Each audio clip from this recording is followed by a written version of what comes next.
Hello.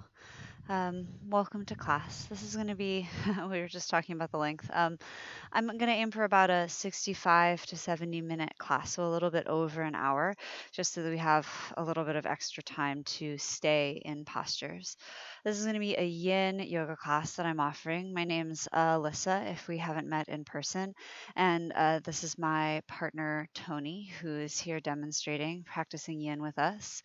My dogs are right here. I'm in a big field on a beautiful farm on Lopez Island in the San Juans, and they may sort of run into shot. And I am outside, so every once in a while there is like a spider or a wasp or something that I may react to strangely. So that's just for your information, so you know what's up. The yin practice is a little bit different. If you're used to more yang practices or yang practices, more active practices, as it were, the approach may feel different because our work is to let things be quiet and soft. And this is particularly a good time in the sort of lunar calendar of the month, this moving into the new moon, this waning into darkness that we're finding. It's kind of an interesting time because there's a lot more space between things. And often we find with less light of the moon in the sky that we start to see the stars shine in a different way. And I've seen a lot of practitioners this week talk and theme sort of around this interesting thing happening with Venus. But where I live, I can see Venus in the sky. So it's very interesting being with the elements and sort of noting what they're doing. And so the offering here is really just to let yourself be with the element of yourself, right? Just like we have stars and planets in the sky, they're all made up of the same molecular, chemical, energetic boundaries that you and your body are here on this planet. So as you do the work of your yoga practice, the offering is to listen to the state of that being. You might need to rest more at this time of the month. You might decide that you want to give yourself more rest in between postures. You might find that you're kind of done with this practice early and you turn off the video so that you can rest. And all that is well and fine. I just put forth the intention that all things have to have time to rest. All things grow over time, germinate over time, die and decay over time to become reprocessed into new energy. And so, along the cycle of our time, in our work in this body, we have to sort of be with the structure of things that are more yin, that are more lunar and quiet, that are more sort of dense, really, where the energy is just moving slow enough for it to seem like matter. As we work with matter, give yourself permission to notice. You have this direct expression, this direct experience of what's going on with you, and you get to decide. And that's always the idea. You can do something different than I'm offering or different than you might have done before. If you're at home or in a different space and you have props, you're welcome to use them. I have a couple around a few blocks here. But in general, you can always get creative. A couple of rolled up towels, or I'm sitting on a folded up sweatshirt, can be nice to give yourself a little bit of extra space. We're going to start by uniting, as I like to begin with vibration, 3 rounds of the seed sound of Om. I offer Om as a secular chant, acknowledging the interconnection between all things. If for any reason Oming or chanting isn't for you, or maybe isn't appropriate in the space you're in, maybe there's a sleeping family member nearby, etc., always feel free to sit with us in presence instead. Otherwise, let your hands fall to relative neutral or to a place of importance, a mudra or gesture if you prefer. Neither close your eyes or downcast your gaze at one spot on the ground in front of you. You might set your time up so that you have an idea that nothing needs to happen quickly. You might set your body up so that you're looking for sustainability, knowing that there's really no need to hold yourself still. A lot of our body structure was made to move always and constantly, to rock and lull on the planet. And so just noticing the slowness of those vibrations that seem like stillness.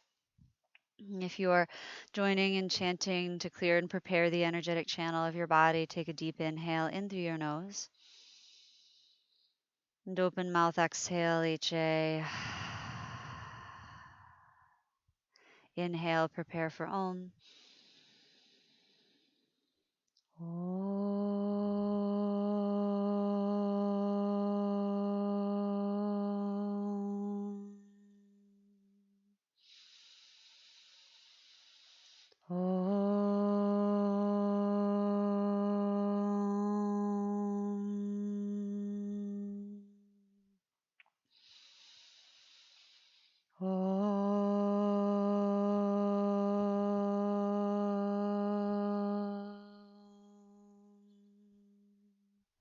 Take a long inhale in through your nose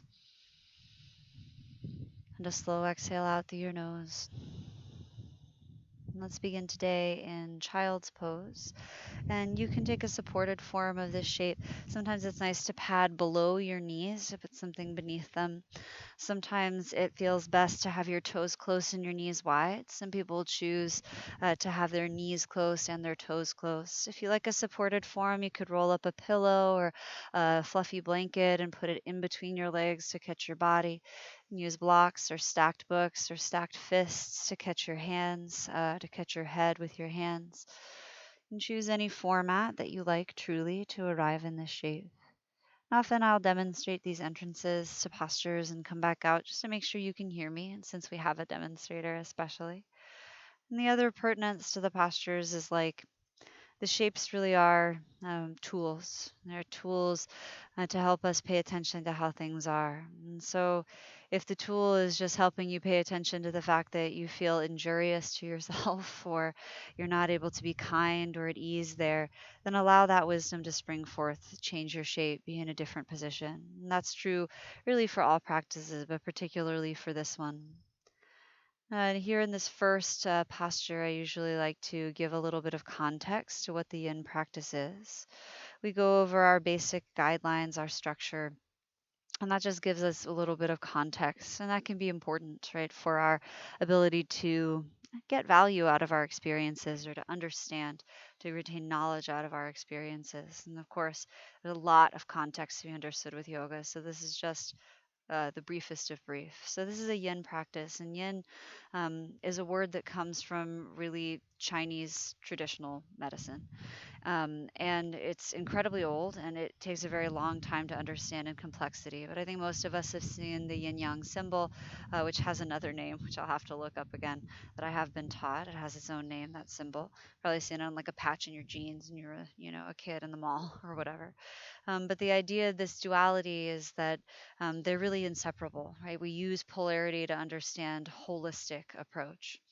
And so when we call something a yin practice, we're really calling it a yin yang practice. And when we talk about the yin practice, we're really talking about emphasizing an opposition to what is more culturally of norm in our time. And I talk about our time more sort of broadly and anthropologically. I'm not necessarily just talking about the last few years, but you might consider it in that way as well. Our culture is more yang based, more patriarchal, more full of action, more full of movement, more full of productivity. There's more of an emphasis on doing than there is on being, etc. And we tend to value that which is hot and fiery and which we see a lot of result inside of. And those things are all wonderful and part of the balance. We tend to have less emphasis on what is yin, which is more hidden and subtle, often more slow and quiet, more internal. The shady side of the mountain, it's often called the dark side of the moon. And here, as we move into this dark moon phase, we feel that a little more lethargy to sleep, a little less light in the sky at night, and just the idea that this is time to plant new ideas, to rest and gestate, to sort of be with softness, to let things flow as they are. And so, as you take on that mindset of that which is yin, know that we also affect our yin tissues, our myofascia and fascia, our bones and joints, our blood. Really saying yin and yang tissue is hard to divide as well, but we tend to think of this less as a muscular practice, more as something that we're allowing ourselves to be with compression, to be with slow tugging, etc. And so, and we use three major guidelines to organize that so we can exercise those tissues and also exercise the focus of our mind, exercise our practice of relaxation and ease. The first tattva is the edge. When we say the edge, we're really talking about the pertinent edge in your body. And it might look very different from person to person. You can use props to prop yourself up so you don't have to muscularly hold yourself in the shape. You want to be as soft as is possible in your circumstances, but you can do it in any way that you'd like. You can allow yourself to usually stay about 55 to 80% within the range of motion of what you might think of as your active edge or extreme at 100%. If you start to feel like things are too intense, then you may have just gone too deep. You can always pull yourself out. That's just fine. You also should know that something is happening. You will feel some pressure in your body to some degree. You might not at first, it might grow over the course of your time in the posture, but it's not necessarily a feeling of nothing. If you tend to be someone who really grinds down on yourself, though, you might start with nothing. Let yourself be with that work as well. Your second tattva is stillness. So we sustain in the edge in stillness. We try to allow the body to be at ease by not moving, to put the tissue work into our fascia. And that really requires us just not to move. But you're not holding or tensing yourself still, you're relaxing and allowing stillness. So if you need to move, it's always okay to. If you're a fidgety person, you might vet for a few breaths whether or not you really need to scratch that itch in your nose. But if you do, you do. Scratch the itch. Be really yin about it. Let the flow go. But in general, if you find that you need to come out of a pose, it's always okay to. You're never stuck or trapped. You can lie on your back, rest at any time, do something different. You're welcome to come out and process in a different position or just to adjust the position. If you realize maybe you need a little more space to move props, to fall into gravity more, you need a little more support over time, use your wisdom. Your last tattva is time. I'm keeping time on the stopwatch on my phone. You're about halfway through your hold in this first posture. When we say hold, we're really just talking about liminal time. You're just staying. You're staying and allowing things to pass, allowing things to be. But I'll often refer to them in that way. You don't have to hold on to anything, however, most of it's passing through. But we hold our postures for a course of minutes, sometimes as long as 10, 12 minutes. In this practice, we will do fewer poses and stay in them for longer intentionally to get that work in. But I'll often give you halfway marks and final minute marks to let you know how time is passing so you can adjudicate depth and pressure on your tissues and always practice resiliency. Sometimes there's a minute left and you really need to ease out and not be so deep. You need to exit the pose sooner. Sometimes there's a minute left and you think, ah, yes, I can be with this mild discomfort or feeling that I'm having in the body or in the psyche or in the self.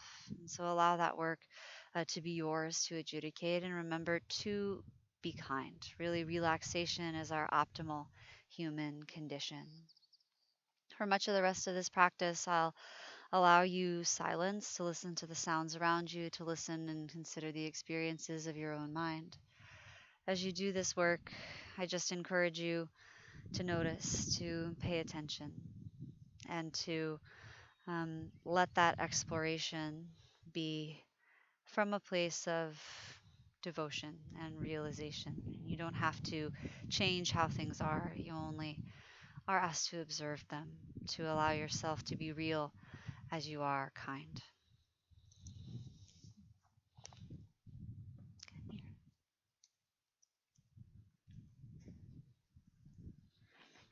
Lay down, lay down, lay down. Oakland, lay down, lay down.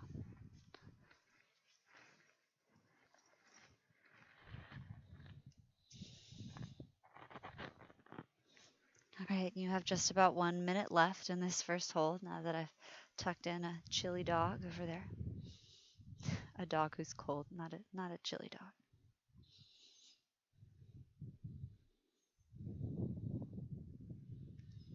And if you do find that you're meeting a lot of tension or discomfort and you need to be able to move through it, you might allow yourself to add a soft energy of breath. Focusing on exhales can be helpful, lengthening your breath or your exhales, doing a soft form of ujjayi breath if you have that practice, or allowing yourself simply to notice your natural and organic breath, to be aware of it.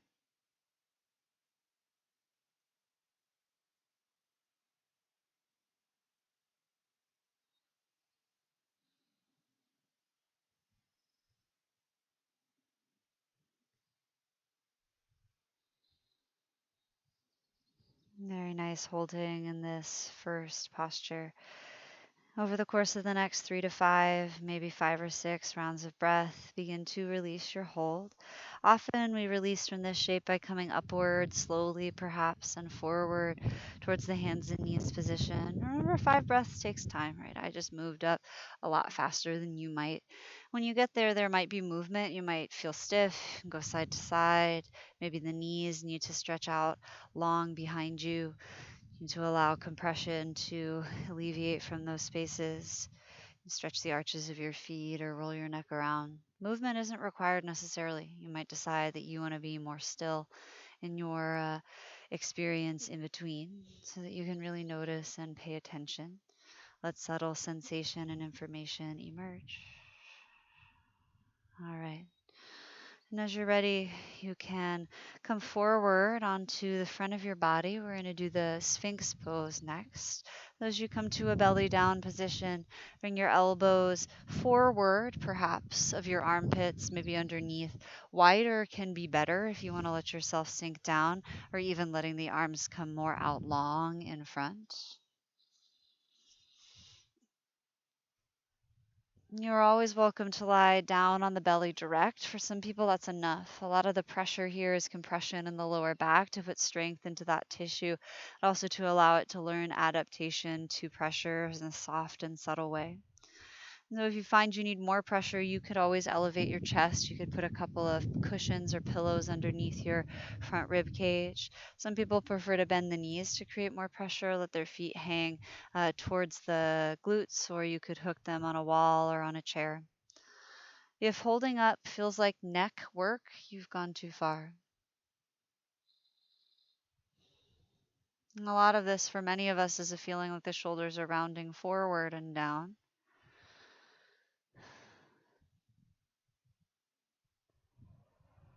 And we hold for time.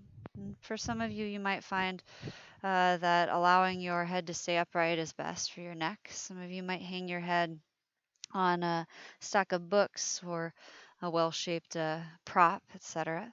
You can also use your hands like stilts, hold your elbows down under your body, and your wrists can softly hold your chin or your forehead. You're welcome to experiment with how the postures are. And we'll stay for time. We also stay to allow time to stop having effect, at least time in the way that we tend to measure it or think about it.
You might consider that this practice of yin is really a process about boundaries. Notice where the body meets itself, where it meets gravity, where it meets the earth. Compression is a good boundary practice. We start to notice where the body resists itself or resists the action. Actually, that resistance is an important dynamic for us to be able to be adaptable and flexible. We know where structure actually is. Noticing how you are there. I myself tend to always find tension where the body meets itself, a reaction of trying to hold or contract. Is there ability to, is there an ability to let yourself compress or let yourself make contact, rub up against yourself, as it were, um, without the necessity for friction or tension, even if it is difficult or unfamiliar or uncomfortable? Is there any space for it to also be of ease?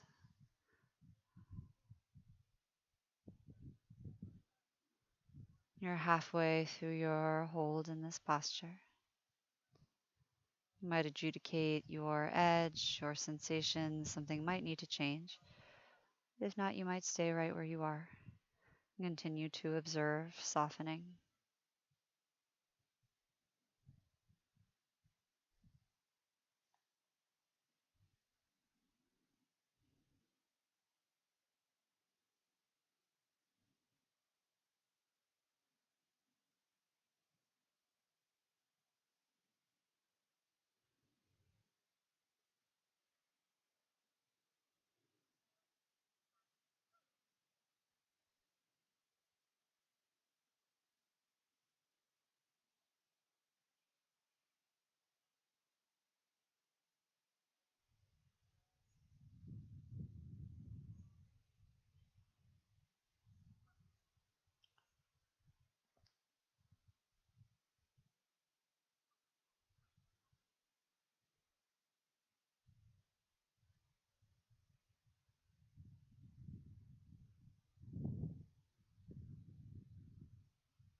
You may also observe tension patterns emerging, things you didn't realize you were still doing, even when trying to relax, like holding your back teeth together, scrunching your temples or your eyebrows, or holding the skin at the palms of your hands or soles of your feet. Sometimes we squeeze our glute muscles or the back of the neck, something along those lines. Sometimes it's not so physical. Sometimes our tension patterns are very psychological or emotional, and we're feeling those knots and webs pull and tug on us as well. And just continuing to observe kindly the way that you would direct your kindness to a dear friend. As we enter our final minute in this hold, you'd like to move to seal. If you need more pressure in your lower back, you might not. Most folks don't. But if you do, you're welcome to bring your elbows up onto props or cushions, or to take your arms towards straight. One of my teachers says that you need to bring your arms really far back so that you don't have to use a lot of muscle in your arms. You can kind of lock your elbows and hang in the joints as long as it feels safe for you. Sometimes wider arms or arms more turned out helps. And if you get there and it's too much, you start to get real active and you can't soften it, you might just return down again. Remembering that the goal is not to bend the body into shape, but to bend the shape of yourself, I guess, into your body.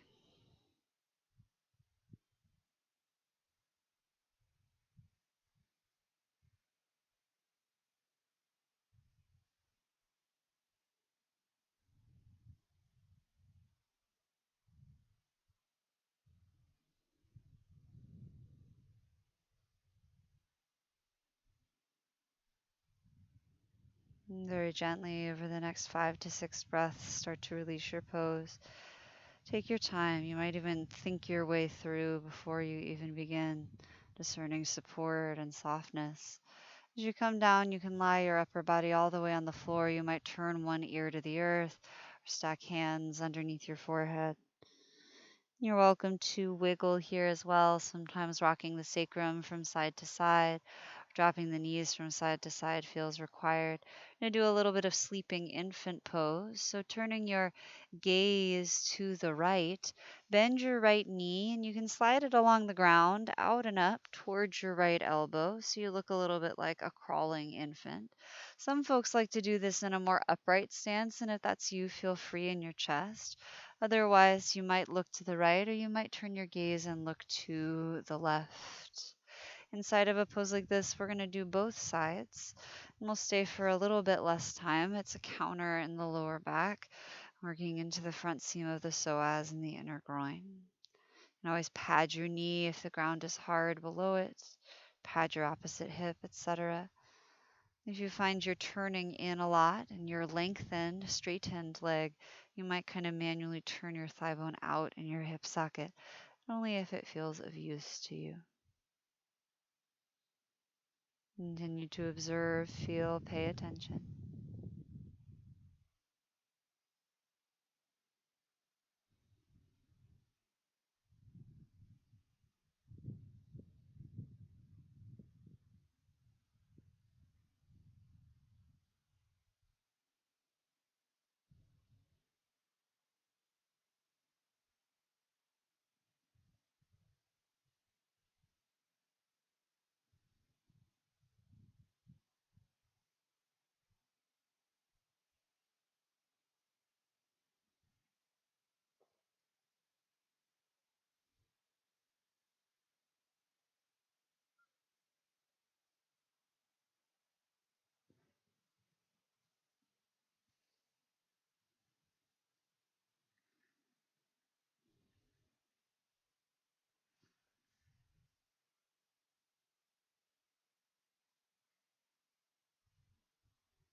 You're about halfway through your time in this posture on this side.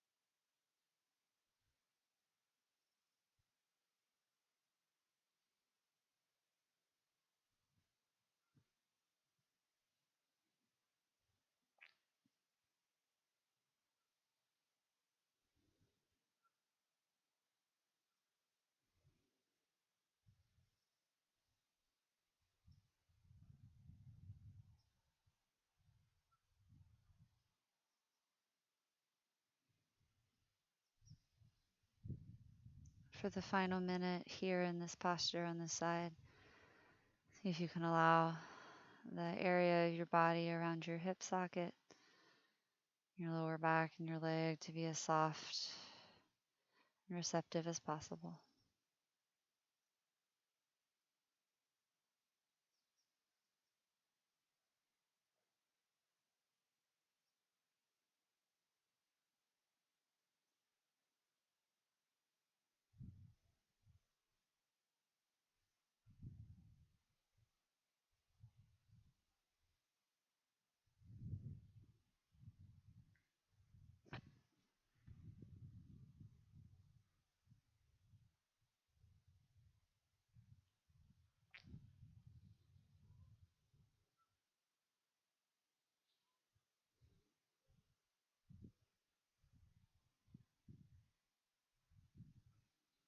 Gently begin to release your posture. Very slowly, you might relax your neck to neutral, let your right leg slide back and long behind you. And it's okay, in fact, encourage just to take some time in neutral in between to notice how things are, perhaps how things have been affected. A lot of the benefit of these postures come upon release. When you're ready, move into the opposite side. Slide your left leg out and up.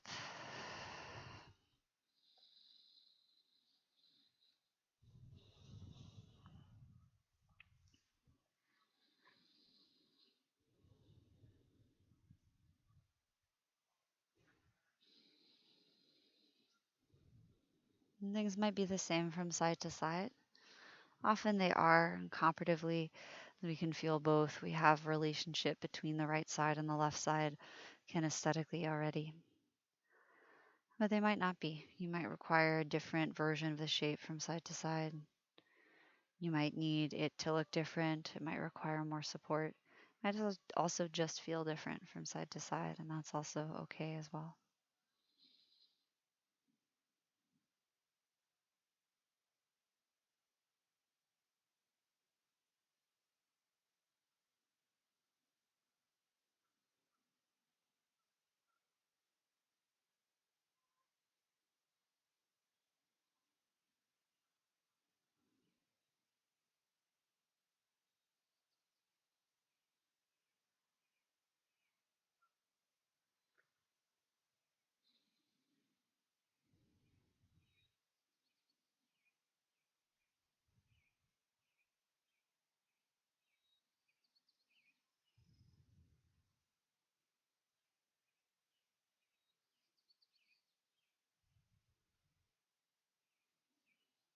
Notice when your awareness drifts to another narrative or another idea.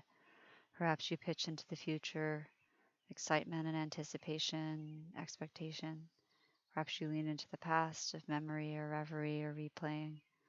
Maybe there's narrative or story. Sometimes it's like a while before we realize we've really gone somewhere else. And as soon as you do notice that, just return yourself again to noticing how things are. The body is a great field to pay attention to, a great altar for your ritual of awareness, your ritual of devotion and attention. You can continue to return yourself to it. But if for any reason going into the body is not a safe place for you, you can also go to what's around you. Find a spot to look at, listen for what you can hear, notice the texture on your skin or the temperature in the room. Observe what's around you. Really, this observational practice is just an offering. However, you do it, really, the point is to do it, to pay attention, to practice being kind and empowered, to practice paying attention to how things are. And you're already uh, about 2/3 of the way through your hold on this side, really, only about a minute left.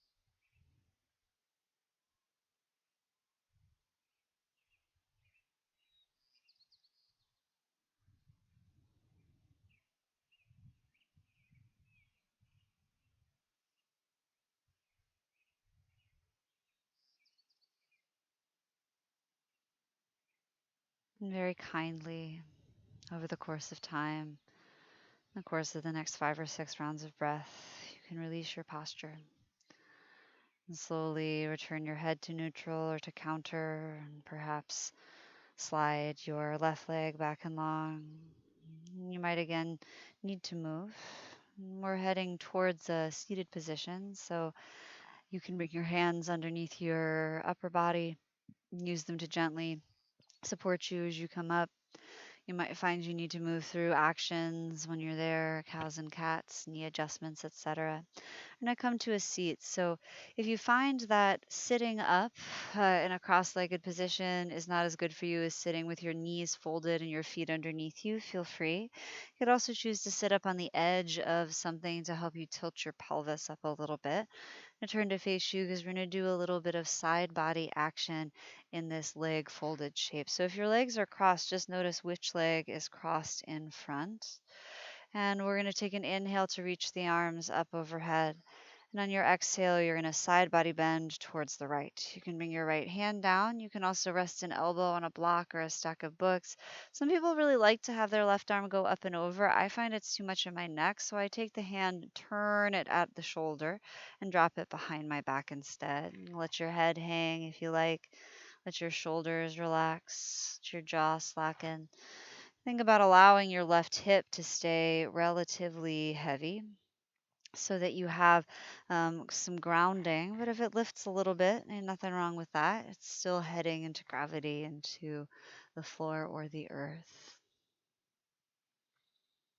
We'll stay in this posture for time. And I want to encourage you to know that a lot of these postures of side body bending are meant to help you spread out your lumbar spine, your lower back, especially to stretch your quad lumborum and into your side abdominals and the side of your body. So if you don't feel much stretch, sometimes adding a little back bend, turning your heart more up towards the sky, or adding a little round down might change it for you. So feel free to do what you like in that experimental realm.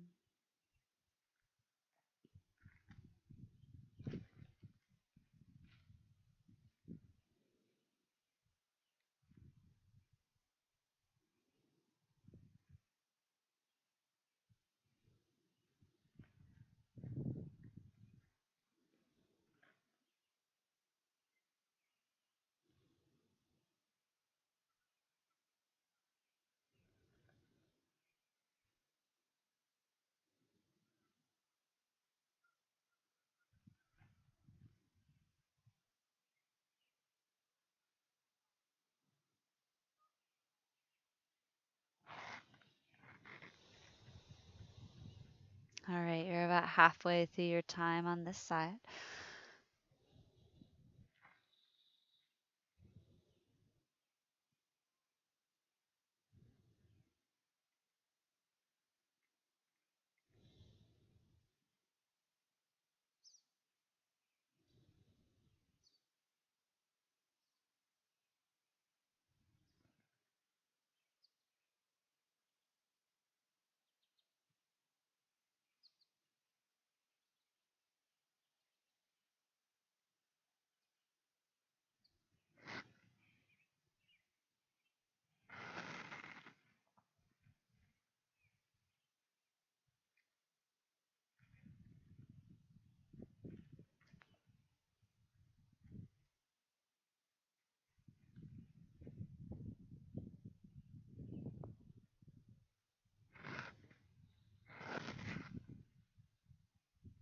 All right, and very gently, slowly with support, you might let your head hang and even use one of your hands to kind of grab it and pick it up.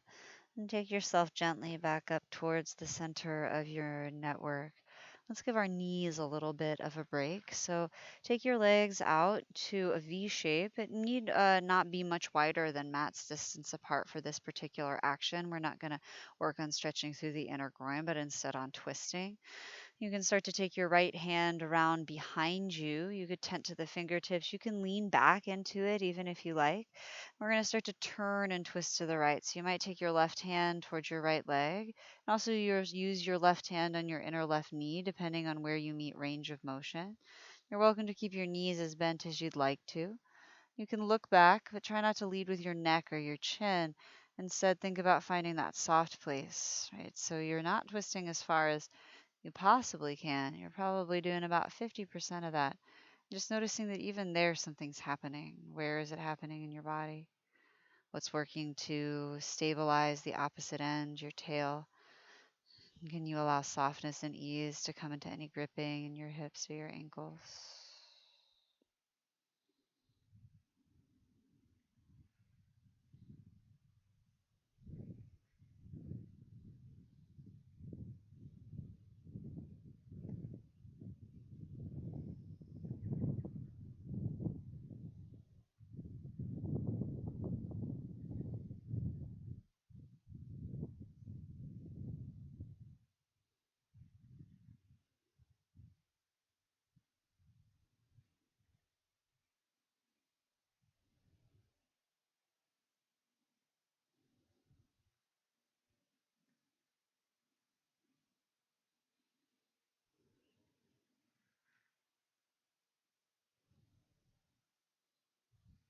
Halfway.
And very slowly begin to unwind. And as you do, you might kind of use your hands to walk yourself forward over your legs and gently around to the other side. So you're reaching a bit forward in space. Doesn't have to be a lot to be effective. Once you've walked your left hand all the way around behind you, you might again decide how far back it needs to go. You might even lean into it. You might choose to bend your knees or support the backs of them if you find that keeping the legs straight is not for you. Your right hand might go to your inner right leg. It might also go to your left leg, depending on placement. You can grab a hold of clothes and things like that if you like, but even the edges we're trying to keep soft. Again, this is not like the deepest twist you've ever done. I'm just trying to find a place where there's a gentle tug of resistance and be there, breathing and noticing.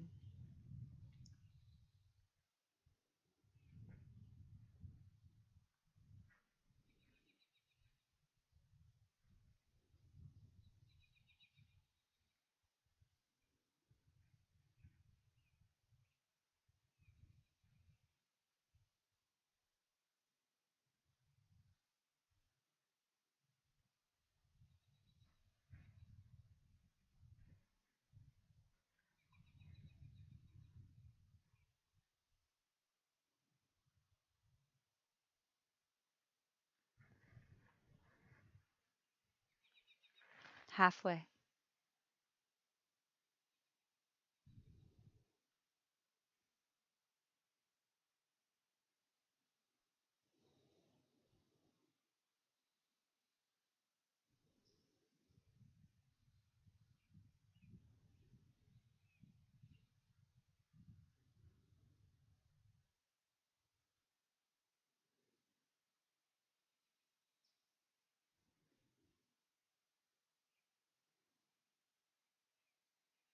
Continue to notice the point of balance between action and ease. Don't do any work you don't need to do. That means you ease off or slowly ease out.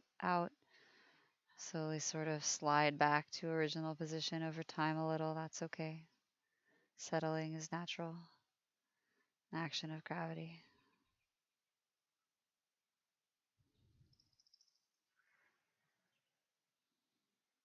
Very nice. Release your posture. Begin to turn forward once more and take your hands behind you. Fingers can point back or forward. Just take a moment to lift your heart up like you're showing your breastbone, your sternum to the sun, and hang your head back. You can nod at no. Puff out your front ribs with a few inhales. And then we'll side bend on the opposite side. So whichever foot was crossed in front last time, cross it in back. If you are in fact sitting cross-legged, you need to return to a kneeling shape or a different type of seat, feel free to do it. It may feel quite foreign to do the opposite side. As you're ready, bring your left hand down to the left. You might reach your arms up first on an inhale and come over. You can rest your hand on the earth. Right arm might come up and over. I prefer to take the arm out to flip, bend the elbow and let it hang. If you're coming to the elbow, just make sure you're not doing it by really lifting up your right hip intentionally. It's okay if it lifts a little or feels less settled. And again, you might experiment with rounding forward or opening up and back to see if that changes anything. And we'll stay for time. I'll let you know when we're about halfway through this one.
Halfway.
Very gently dragging the head or perhaps even supporting it with the opposite hand.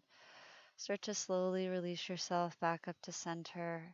And when you get there, it feels nice to do some gentle neck and shoulder movements. You need to shift a little from side to side through your rib cage or make some circles with your rib cage. Feel free to take those actions. Sometimes stiffness really emerges in this dark lunar time. We feel sort of that compression sort of crunch along, and that's pretty natural in the body. Our next posture will be the long winged butterfly posture, also known as Baddha Konasana or the bound angle pose. I like to sit up on something for this. So I have a sweatshirt and I've rolled it up a couple of times. I'm also going to take my mat and actually fold it up a few times so that I have a little bit of extra support for my pelvis. And then once you're up on the edge of something, which some bodies don't need, so if you don't, it's always okay to try it and say, not for me. Take your legs out in front. You can bring your heels together or the soles of your feet together. So you end up making a bit of a diamond shape. And in this practice, we do it in a longer form because we're trying to compress the outer hip more than put stretching tension on the inner thighs. You might take blocks and place them underneath your knees like this.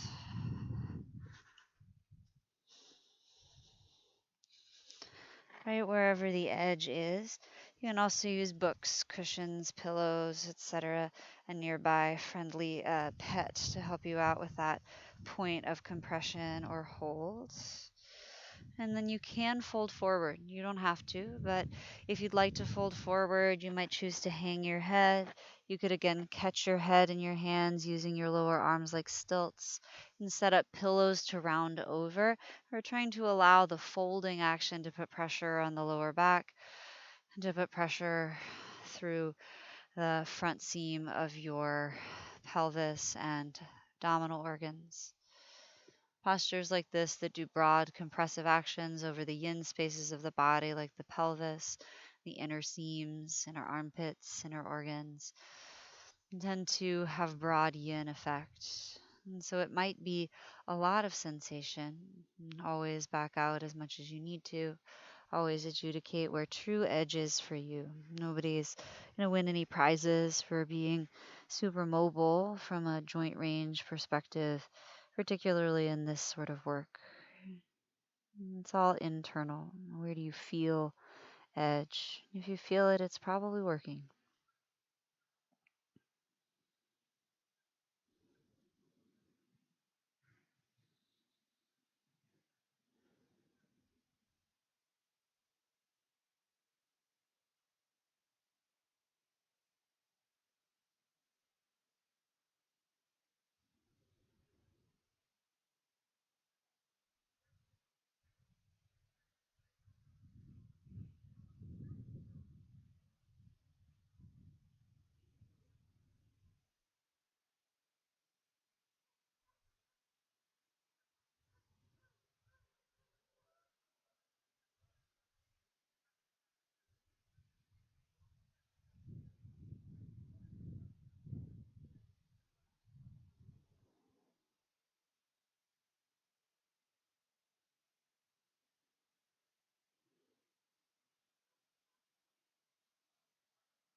You reached about the halfway point in your journey in this particular posture.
This is your final minute here.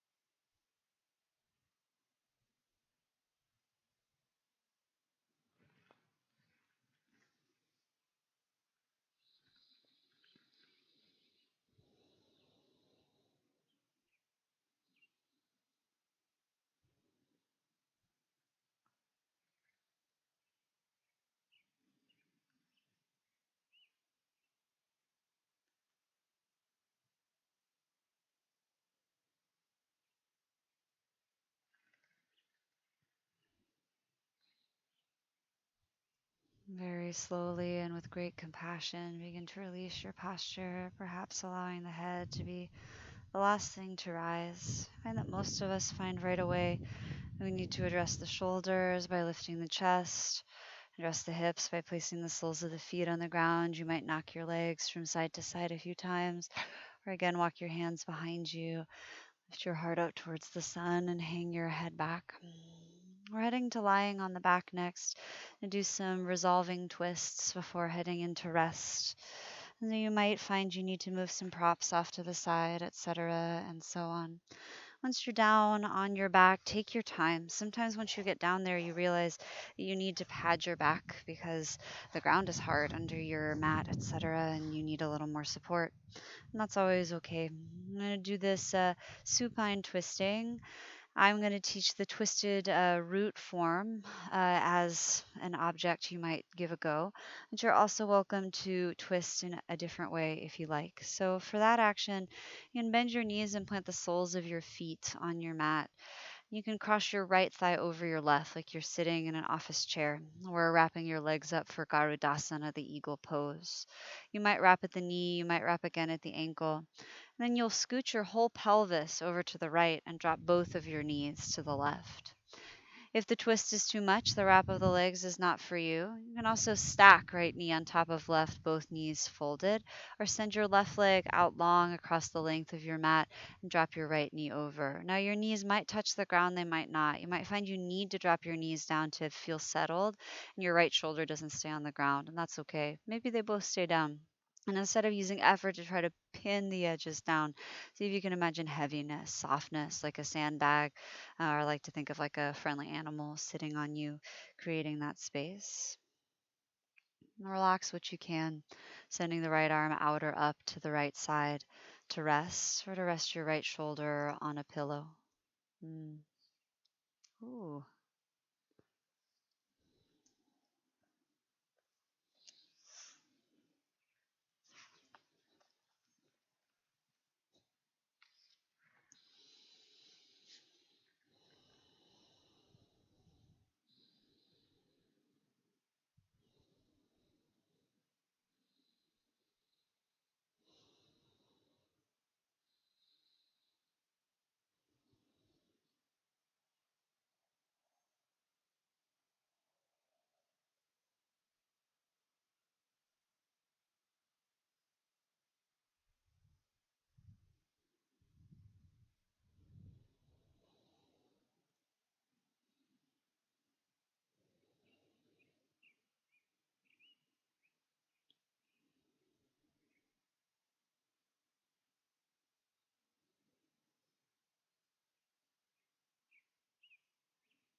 Very gently and slowly unwind back to center. Unwind the legs. If you wrap them up, you might place the soles of your feet on the ground. You might choose to drop your knees from side to side. A lot of down dogs happening here. Or to gather your legs or knees gently in or towards your chest if you'd like. We're headed into the opposite side when you're ready. You're doing the twisted root variety. You could wrap your left thigh over your right, scoot your pelvis to the left a little bit, an inch maybe from where it is at neutral, and drop your knees to the right side. The root is not twisting for you today. You could stack your bent knees. You could let your left leg come over and your right leg draw straight. And let your left arm come out or up to the left. Come here, Oakland. Come here. Lay down. Lay down.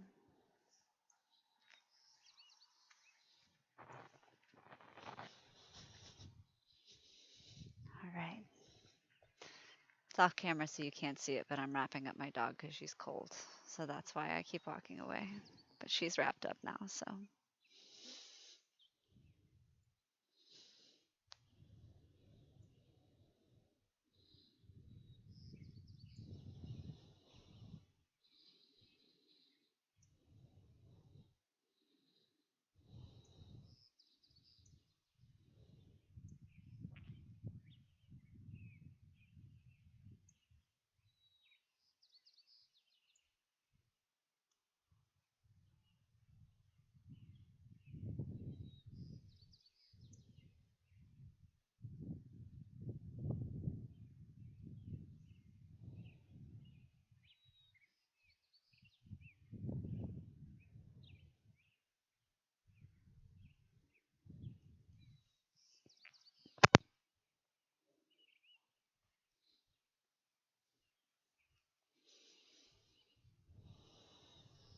And very gently begin to release this side. You can unwind the legs and place the feet again on the ground, sometimes dropping the knees from side to side like windshield wipers feels good.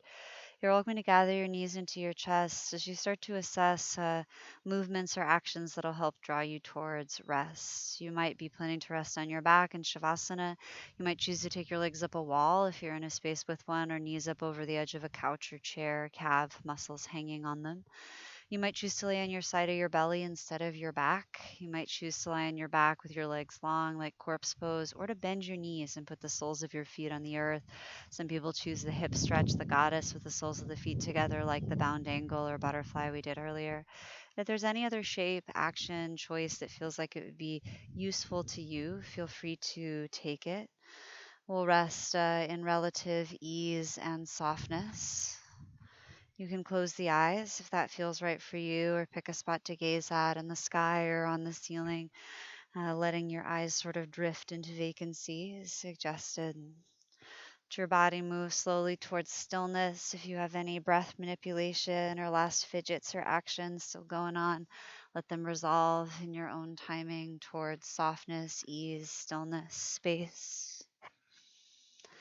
And we'll rest in stillness for a few minutes. I'll call you up and out when it's time to come up and out. If you're using this resource and think, gee, I'd like a much longer rest today, you might decide to just turn it off now or to pause it so that you have the space to do that.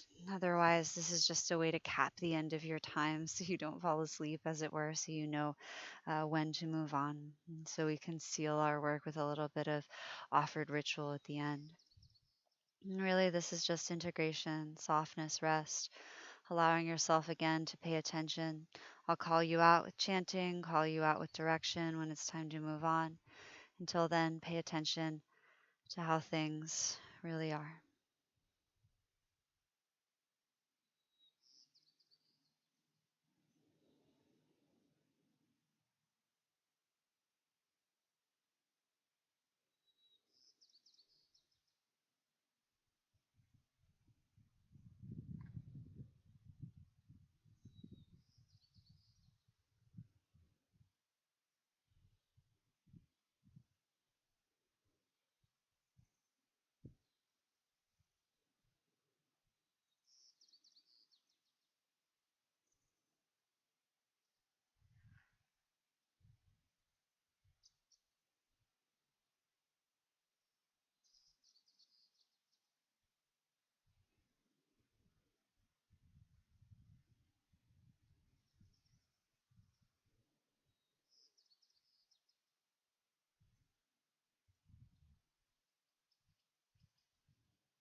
Om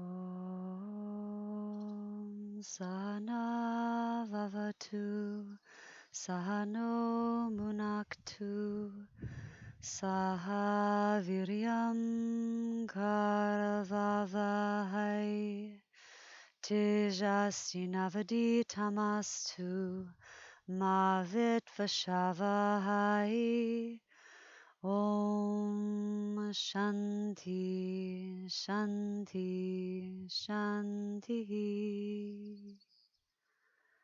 If you are lying in rest and have the time and availability to continue to do so and wish to do so, Continue to rest as long as you'd like.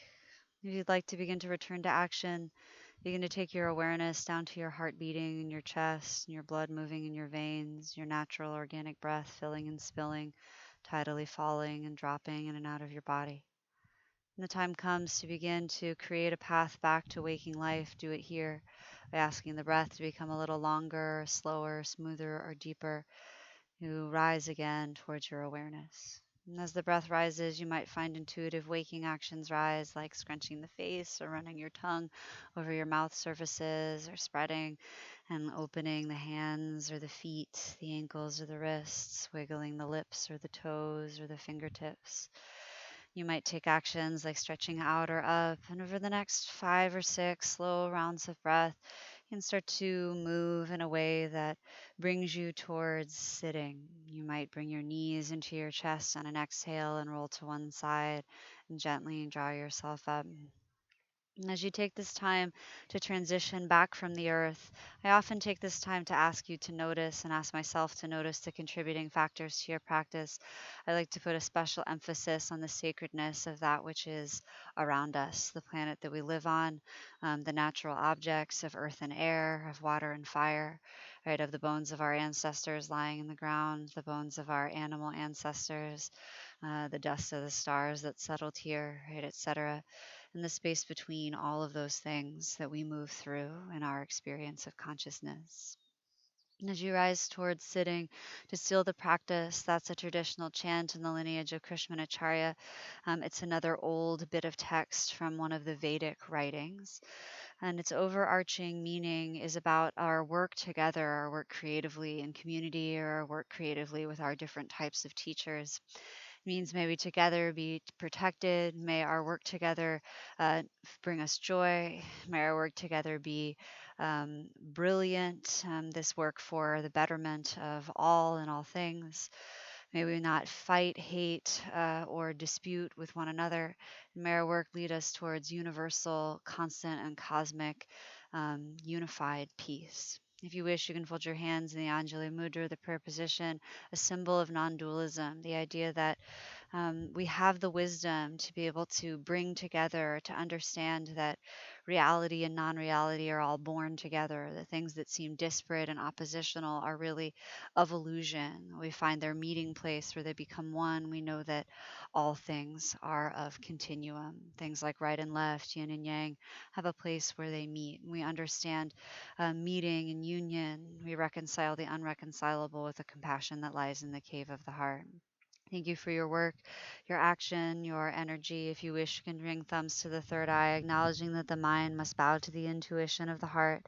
Bow to yourself, seal in your practice.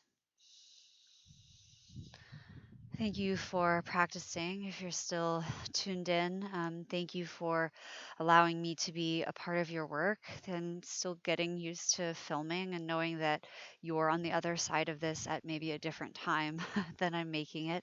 So I appreciate your patience and your feedback and the fact that you're coming back to use these videos. Please spread the word. The offerings are donation based always in this format. And so the idea is that if you have something to kick. If you don't have something to kick, keep using the resource. Right? That's the point, right? That's the idea, is so that you have access. But if you are donating, you don't know how, the access points are usually up right here where these videos are posted. I have a Venmo that most people use, the same name as the channel, Practice School of Magic. I also have Alyssa Backbends at Cash App and alyssayakley@gmail.com through PayPal, if that's your thing. Thank you for practicing, for staying mindful and aware, for being kind to yourself. And I want to thank my partner for being here, Tony, for being in the video and being a great demonstrator. And just gratitude to all of you, love to all of you. And hopefully we'll get to see all of each other again soon. Until then, I'm sending you a lot of good energy from the sunshiny San Juans. Peace out.